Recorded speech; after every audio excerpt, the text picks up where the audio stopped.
maknanya lebih dalam, dan di dalam kalimat tersebut Bapak Ibu ada nomor ekonomi sentuhan cinta dan kasih sayang, atau bahasa kita kata, wahai anakku tersayang. Niku Bapak Ibu, kalau kita ingin menasihati anak kita, coba sentuh dulu hatinya Pak.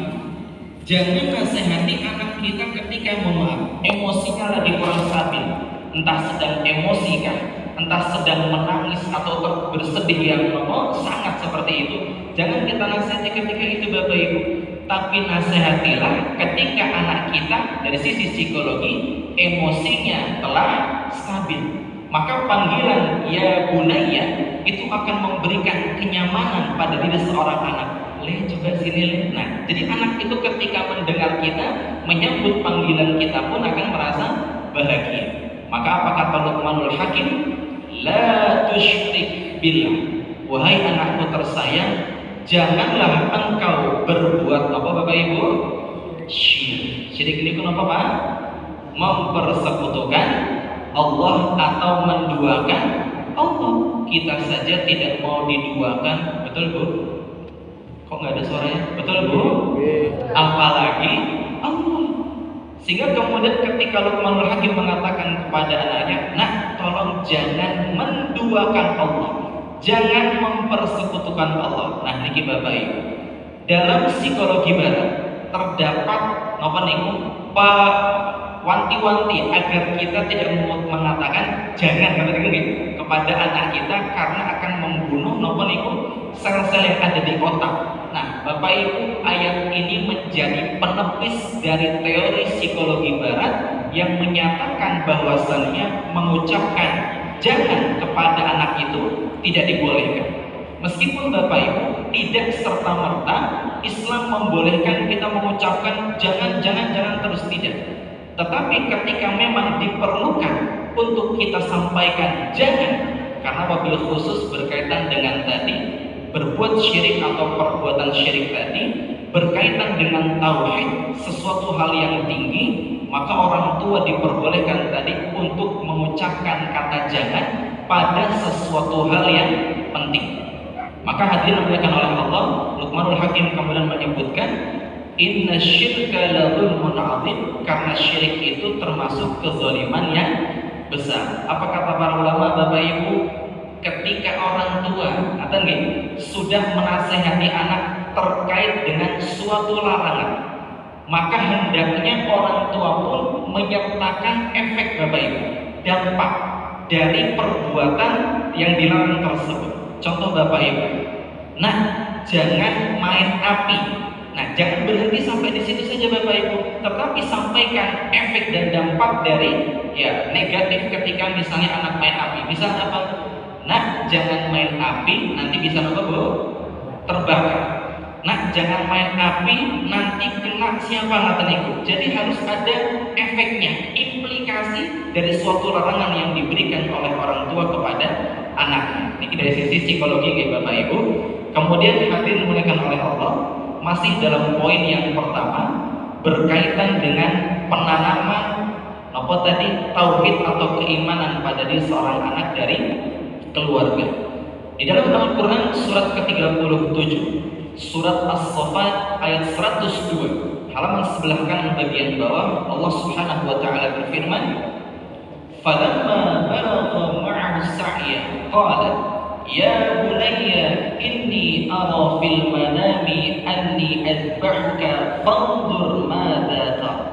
Bapak Ibu, di dalam ayat ini Allah Subhanahu wa taala menyampaikan atau menceritakan kepada kita terkait dengan suatu kisah yang terjadi pada suatu keluarga, yang mana keluarga tersebut ayahnya adalah seorang nabi, anak atau putranya juga seorang nabi. Kira-kira nabi sinten Bapak Ibu?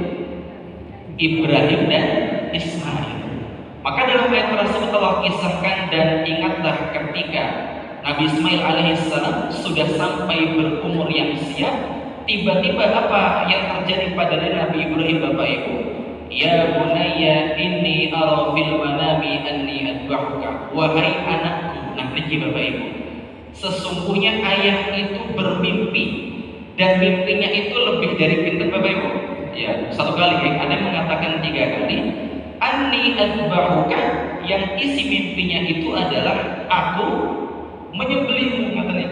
Fanzur madza tara. Nah, umumnya Bapak Ibu, kalau misalnya ada orang disampaikan harus diapakan seperti itu, harus dipotong tangan, harus diapakan dan seterusnya, umumnya pasti akan menolak. Oh, saya nggak mau Pak, saya nggak mau bos, masa saya, ibu tega, bapak tega menyembelih saya, itu umumnya manusia. Tetapi ini Bapak Ibu, karena tauhid dan akidah yang sudah ditanamkan di dalam keluarga Nabi Ibrahim alaihissalam, perintah dalam bentuk apapun maka akan diterima dengan lapang dada. Maka apa jawaban Nabi Ismail alaihissalam ketika disampaikan oleh ayahnya terkait dengan mimpi menyembelih dirinya yaitu Ismail? Ya abati if'al ma tu'mar. Wahai ayahku, kerjakan, laksanakan apa yang Allah perintahkan kepadamu. Satajiduni insyaallahu minas sabirin. Wahai ayahku, kerjakan, laksanakan apa yang Allah perintahkan kepadamu, niscaya engkau akan dapati saya termasuk orang-orang yang bersabar. Jawaban ini Bapak Ibu bukan sekedar jawaban biasa, melainkan jawaban yang mencerminkan dalamnya tauhid, dalamnya keyakinan seorang hamba kepada Allah Subhanahu wa taala. Di mana Nabi Ismail dapatkan? Dari pengajaran yang diberikan oleh ayahnya, yaitu Nabi Ibrahim alaihissalam. Yang kedua Bapak Ibu, terkait dengan peran keluarga dalam membentuk kepribadian manusia. Yang kedua adalah keluarga sebagai tempat untuk menanamkan nilai-nilai religius. Nah, apa Bapak Ibu? Keluarga sebagai tempat untuk menanamkan nilai-nilai religius. Maka hadirin yang dimuliakan oleh Allah Subhanahu wa taala, di dalam Al-Qur'an surat ke-20, surat Thaha ayat 132, halaman sebelah kanan bagian tengah, di situ Allah Subhanahu wa taala berfirman, "Wa'mur ahlaka bis-shalati wastabir 'alaiha, la nas'aluka rizqan, nahnu narzuquk wal 'aqibatu lit-taqwa," kata Allah. Maka dalam ayat ini Bapak Ibu terkait dengan peran keluarga dalam menanamkan nilai-nilai religius pada keluarganya, khususnya anak-anaknya, adalah Allah sampaikan dan perintahkan kepada keluargamu untuk mendirikan ibadah sholat. Nah, jadi ini Bapak Ibu, orang tua, mohon maaf sekali Bapak Ibu, diberikan tugas dan diberikan kewajiban untuk mengajak anak-anaknya, mengajak keluarganya, khususnya anak-anaknya, untuk bisa mendirikan ibadah apa? Sholat Bapak Ibu. Karena mohon maaf dan mohon izin, berdasarkan suatu penelitian yang pernah dilakukan di tahun 2019, bahwasannya umat Islam di Indonesia ini Bapak Ibu yang melaksanakan sholat di tahun 2019 tadi hanya di angka 38,89%. Dan penelitian ini tentunya tidak dilakukan di bulan Ramadan ya Bang. Nah, kalau Ramadan membludak angkanya, tapi ketika Ramadan selesai itulah angka pastinya katanya itu. Nah, 38,89% dari 100% umat Islam di Indonesia ini Bapak Ibu di tahun 2019 yang melaksanakan apa? Sholat. Bahkan dari angka 38,89% itu pun dirinci Bapak Ibu. Ada yang sholatnya di rumah, ada yang sholatnya berjamaah di masjid katanya itu, ada yang sholatnya tepat waktu. Itu masih ada perincian-perinciannya. Tetapi yang perlu kita perhatikan Bapak Ibu, ternyata jumlah umat Islam yang tidak melaksanakan ibadah sholat jumlahnya lebih besar Bapak Ibu. Kira-kira pintar tadi? 100 kurangi 38,89 Bapak Ibu? Betul, sekitar 61% ya Bang ya, umat Islam yang tidak mendirikan dan tidak melaksanakan sholat. Nah, mengapa itu bisa terjadi Bapak Ibu? Salah satu faktornya ini, tidak sedikit kepala keluarga yang tidak mengamalkan surat Thaha ayat 132 tadi, yang kemudian yang dia pikirkan yang penting saya ya sholat, tetapi tidak mengajak istrinya, tidak mengajak anaknya juga untuk melaksanakan apa? Sholat. Padahal Bapak Ibu, yang namanya orang tua tadi punya kewajiban dan tugas untuk menjaga anggota keluarganya dari siksa api neraka. Sehingga hadirin dimuliakan oleh Allah, kembali ke fakta sholat tadi. Dalam Al-Quran surat ke-19 Bapak Ibu, surat Maryam ayat 59 halaman sebelah kanan bagian tengah, Allah Subhanahu wa taala berfirman, "Fakhalafa min ba'dihim khalfun adha'u as-salata wattaba'u asy-syahawata fasawfa yalqawna ghayya," kata Allah. Maka akan datang suatu zaman, suatu masa di mana orang-orang yang hidup di zaman tersebut adalah orang-orang yang adha'u as-salat. Apa makna adha'u as-salat Bapak Ibu? Meninggalkan sholat, menyepelekan sholat, melalaikan sholat. Dan ternyata zaman yang dimaksudkan oleh Allah Subhanahu wa taala di dalam Quran surat Maryam 59 tadi Bapak Ibu telah terjadi di zaman kita saat ini Bapak Ibu. Ternyata di zaman kita saat ini kita menyaksikan fenomena yang sangat dahsyat, yang sangat luar biasa, di mana tidak sedikit umat Islam khususnya yang nyuwun sewu ketika mendengarkan ketika terdengar suatu suara azan seakan-akan tidak mendengar apa-apa. Tetapi kalau mendengar kata diskon, gimana Bu? Wah, langsung nyamperin gitu. Apalagi mau lebaran, diskon 90%. Wah, dari Jawa pun Bapak Ibu datang. Bahkan dari media sosial Bapak Ibu. Wah, sekarang itu kalau kita bicara media sosial Bapak Ibu, sesuatu yang viral, nah kita ini atau tempat makan atau pusat perbelanjaan biasanya pasti akan didatangi oleh orang-orang, bahkan orang-orang yang tinggal di luar kota. Harus Bapak Ibu ya. Nah, tempat wisata, oh bagus nih viewnya, ada yang datang dari Jakarta ke Jogja. Tetapi masjid di sebelah rumahnya Bapak Ibu tidak pernah tersentuh, tidak pernah digunakan untuk sholat berjamaah. Nah, ini sesuatu hal yang sangat memprihatinkan di zaman kita saat ini. Sehingga hadirnya dimuliakan oleh Allah Subhanahu wa taala. Padahal ibadah sholat ini Bapak Ibu adalah ibadah yang memiliki kedudukan yang paling tinggi, kedudukan yang di sisi Allah Subhanahu wa taala. Sampai-sampai dalam Quran surah 29 Al-Ankabut ayat 45 halaman sebelah kanan bagian bawah Allah berfirman, "Wala dzikrullahi akbar." Sesungguhnya mengingat Allah, yaitu salat itu adalah ibadah yang akbar. Akbar niku napa Bapak Ibu? Ya, bukan sekedar besar ya Bapak Ibu, tapi apa? Paling besar. Karena akbar itu menggunakan apa niku wazan isim tafdil. Kalau besar niku kabir, kalau akbar artinya apa? Paling besar. Sampai-sampai Bapak Ibu, ketika Allah Subhanahu wa taala mensyariatkan ibadah sholat, caranya berbeda dengan ketika Allah mensyariatkan ibadah selain ibadah apa? Sholat.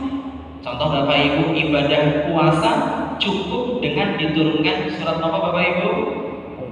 Nah, Al-Baqarah ayat kita 183 selesai. Ya ayyuhalladzina amanu kutiba alaikumus siyamu kama kutiba alal ladzina min qablikum la'allakum tattaqun. Meskipun Bapak Ibu puasa itu, sejarah puasa ternyata ada fasenya Bapak Ibu, ada tahapannya. Mungkin lain waktu atau pernah dijelaskan Bapak Ibu terkait dengan fase-fase penerapan syariat puasa.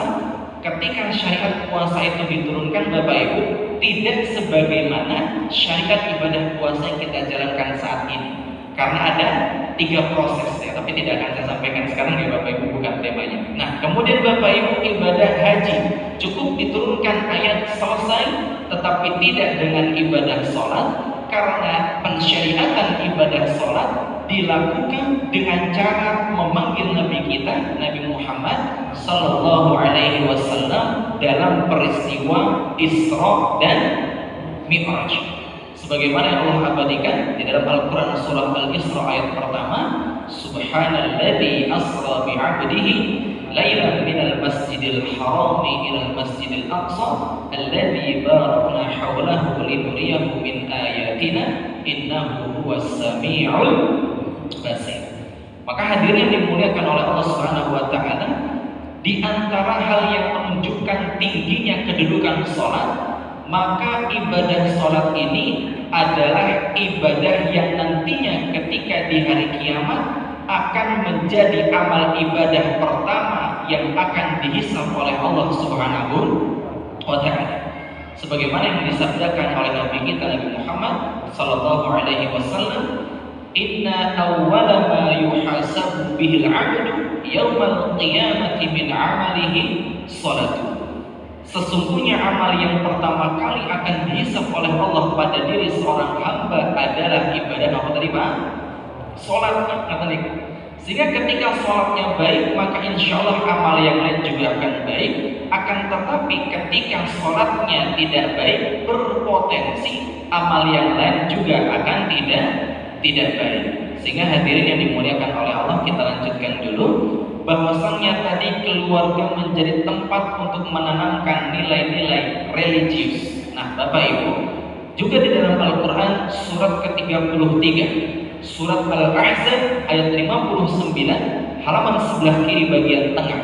Di situ Allah Subhanahu wa taala berfirman, "Ya ayyuhan nabiyyu qul li azwajika wa banatika wa nisa'il mu'minina yudnina 'alaihinna min jalabibihinna ila akhir ayat." Maka hadirin yang dimuliakan oleh Allah, dalam kaitannya menanamkan nilai-nilai religius ya dalam anggota keluarga tadi, di antara bentuk menanamkan nilai religius adalah selain keluarga itu atau kepala keluarga mengingatkan untuk sholat, maka kepala keluarga pun memiliki tugas dan kewajiban untuk menjaga aurat-aurat dari anak laki-laki maupun anak perempuannya. Niki Bapak Ibu, karena nyuwun sewu, saat ini kita jumpai Bapak Ibu tidak sedikit orang tua yang cuek, dengan penampilan, dengan fashion atau bahasa kerennya outfit apa Bu? Anak-anaknya khususnya ketika keluar rumah, ketika anaknya khususnya yang perempuan ya Bapak Ibu, anak putri keluar rumah gak pakai kerudung kata ibu ya. Nah, bapaknya ibunya terserah gak apa-apa lah, yang penting masih pakai lengan panjang di dalam kata ibu. Atau mungkin nyuwun sewu, ada juga Bapak Ibu yang pakai kerudung kata ibu, tetapi tidak memenuhi syarat pakaian yang syar'i. Ya pakai kerudung betul Bapak Ibu, tapi nyuwun sewu ketat, syariat atau tidak Pak? Betul kata ibu. Maka hadirin dimuliakan oleh Allah, di sini Allah sampaikan bahwasannya orang tua juga perlu untuk menanamkan sisi-sisi religius pada diri anggota keluarganya, khususnya anak-anak dan lebih khusus lagi anak-anak perempuan, dengan cara apa tadi? Berpakaian Bapak Ibu. Jadi jangan sampai Bapak Ibu nanti anak-anak kita keluar, khususnya tadi yang perempuan, orang tuanya tidak mengingatkan, maka nyuwun sewu, dosa yang dilakukan oleh anak ini ketika orang tua tidak mengingatkan, maka orang tua pun akan mendapatkan apa Bu? Dosanya. Nah, niki Bapak Ibu, Allah sampaikan alla taziru waziratun wizra ukhra. Dosa orang lain itu tidak akan bisa dipikul oleh orang lain. Tetapi maknanya Bapak Ibu, ketika anaknya, nah kan banyak Bapak Ibu yang menyatakan anak yang belum balik ketika berbuat dosa, maka dosanya untuk sini Bapak Ibu orang tuanya katanya kundi.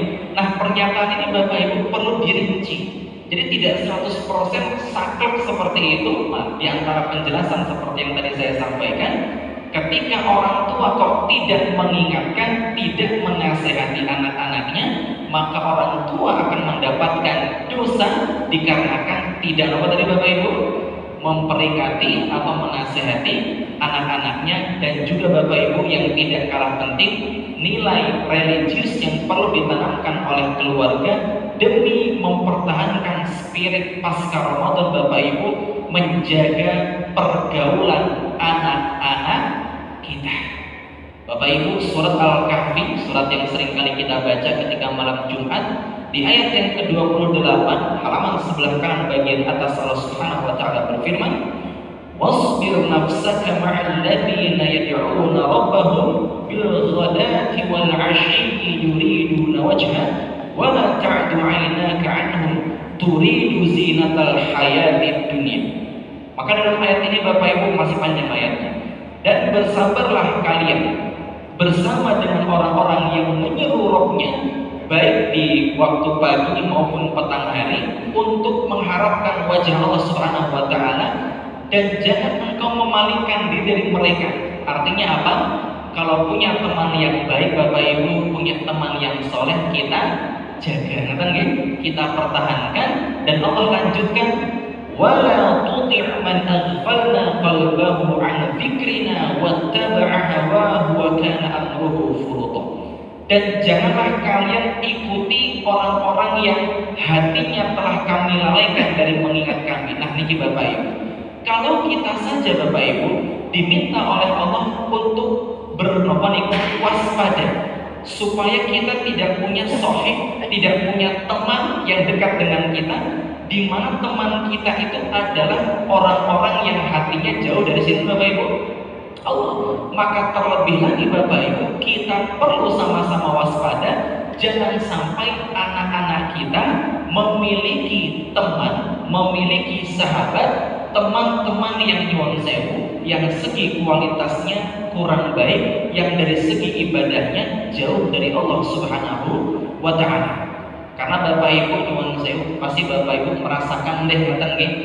Putra-putri Bapak Ibu ketika dulu SD bagaimana, ketika masuk SMP berbeda. Terus sama Bapak Ibu, ketika SMP masuk SMA berbeda. Terus sama ketika masuk ke bangku perkuliahan ada yang berubah, dan seterusnya Bapak Ibu. Ternyata perubahan yang terjadi pada diri anak-anak kita, salah satu faktor utamanya tadi Bapak Ibu karena apa tadi? Pergaulan. Nah sehingga hadirin dimuliakan oleh Allah, moga Bapak Ibu ternyata PR kita banyak nih. Saya kira tadi ada hadir anak-anak atau ikut, tapi kok Bapak Ibu semua nih. Nah, maka hadirin dimuliakan oleh Allah, pada poin yang ketiga terkait dengan peran keluarga dalam menanamkan nilai-nilai kepada keluarganya. Yang ketiga adalah keluarga berperan untuk menanamkan nilai-nilai akhlak yang mulia atau karakter yang baik. Kalau tadi sisi religiusnya, yang ketiga ini adalah keluarga sebagai tempat untuk menanamkan akhlak yang mulia.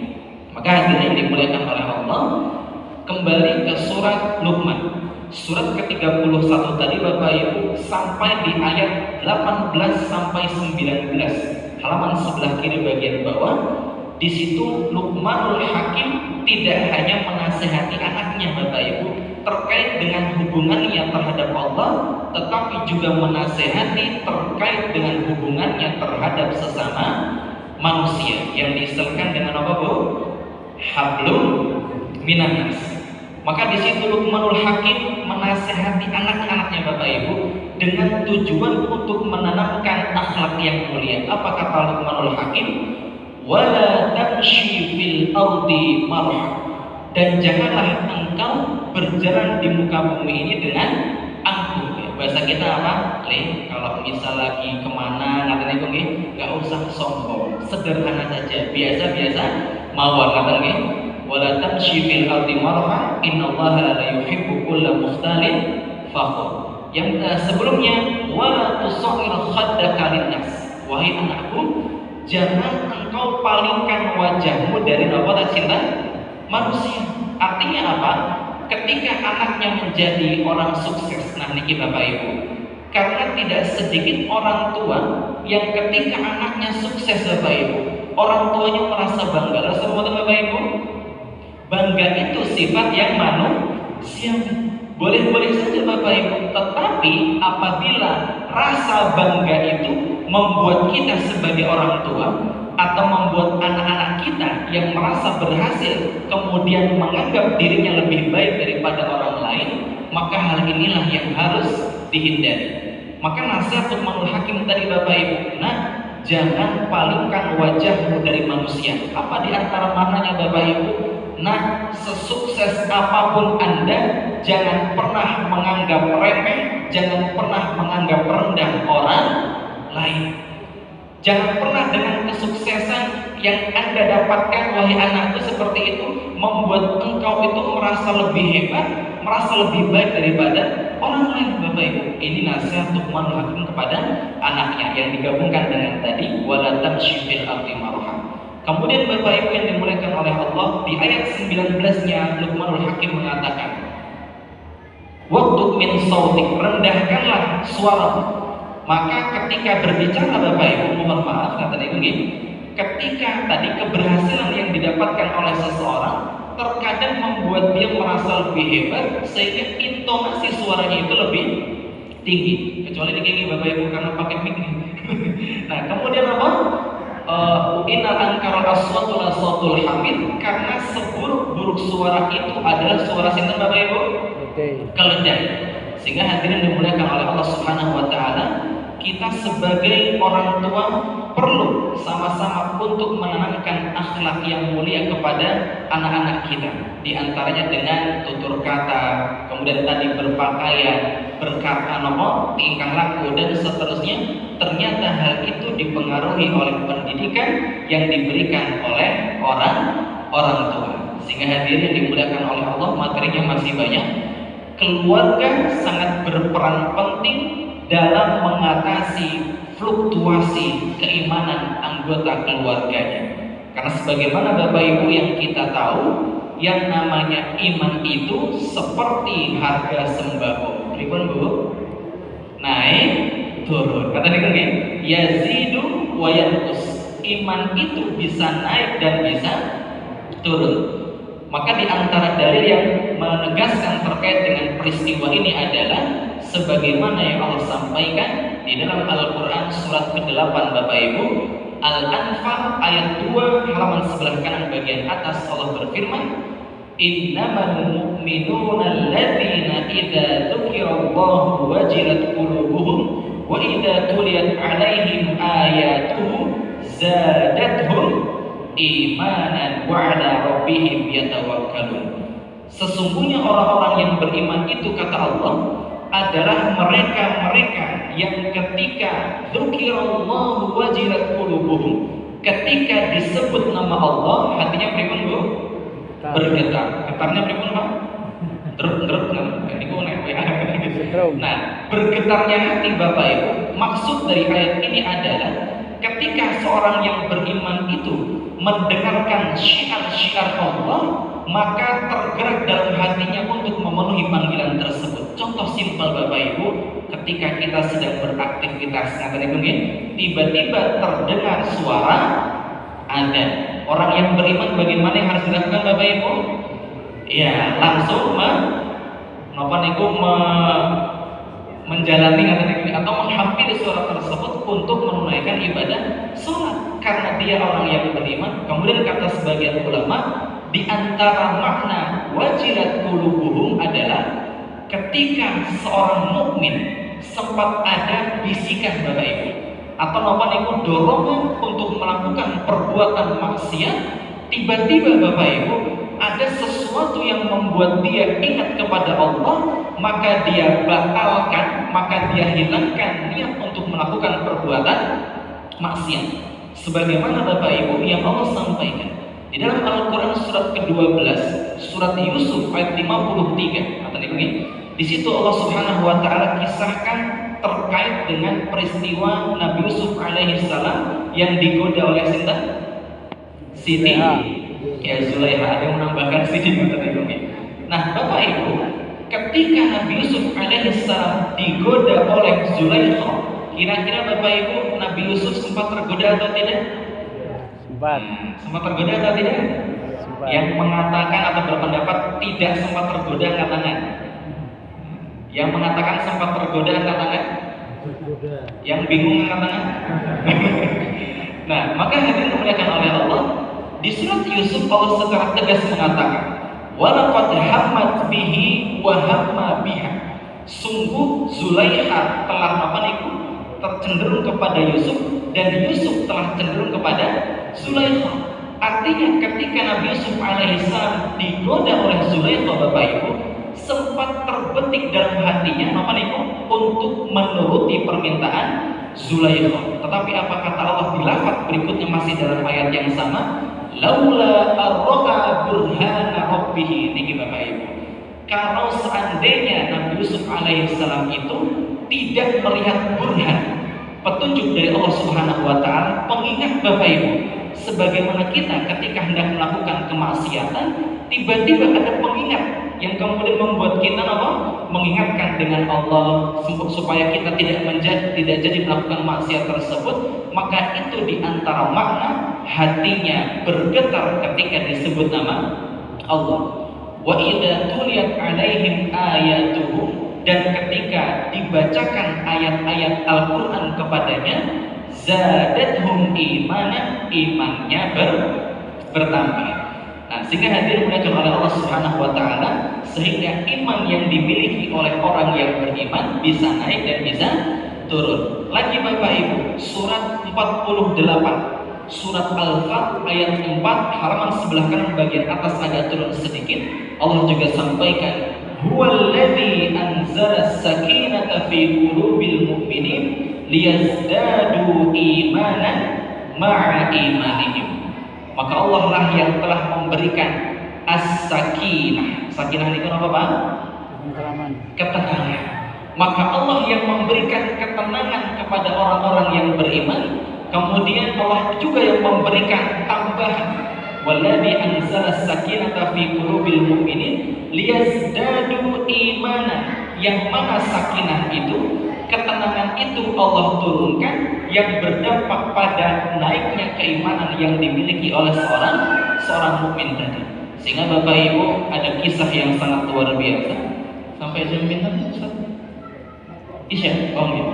Oh 40 saya kira Isya. Oke, maka hadirin dimuliakan oleh Allah, pernah terjadi suatu peristiwa